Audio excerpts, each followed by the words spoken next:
केवळ 4 तासात घरफोडीचा गुन्हा उघड. तब्बल 17 तोळे सोने चोरट्यांकडून हस्तगत.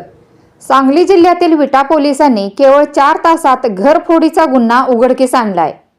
चोरट्यांकडून जवळपास 17 तोळ्याचे सोन्याचे आणि 64 ग्रॅम वजनाच्या चांदीचे दागिने हस्तगत केले आहेत.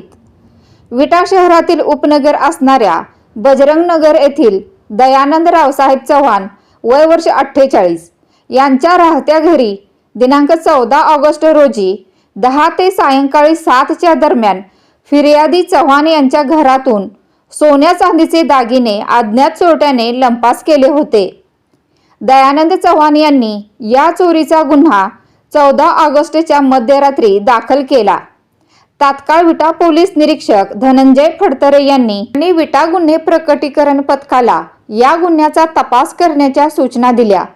त्यानुसार विटा गुन्हे प्रकटीकरण पथकाला त्यांच्या बातमीदाराकडून हा गुन्हा रेकॉर्डवरील आरोपी लक्ष्मण अण्णा चौगले वय वर्ष 29 राहणार विटा यानेच केला असल्याची माहिती मिळाली. त्यानुसार गुन्हे प्रकटीकरण पथकाने सापळा रचून आरोपी लक्ष्मण चौगले यास शिताफीने पकडले व विटा पोलीस ठाण्यात आणून त्याच्याकडे कौशल्यपूर्ण तपास केला असता फिर्यादी दयानंद चव्हाण यांच्या घरामध्ये चोरी केल्याची त्याने कबुली दिली.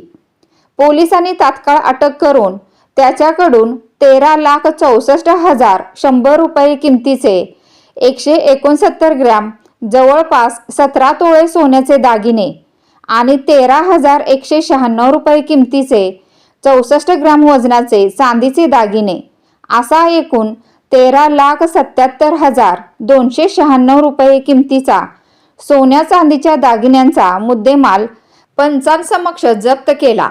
केवळ 4 तासांमध्ये हा घरफोडीचा गुन्हा उघडकीस आणल्याने विटा पोलिसांचे सर्वत्र कौतुक होत आहे.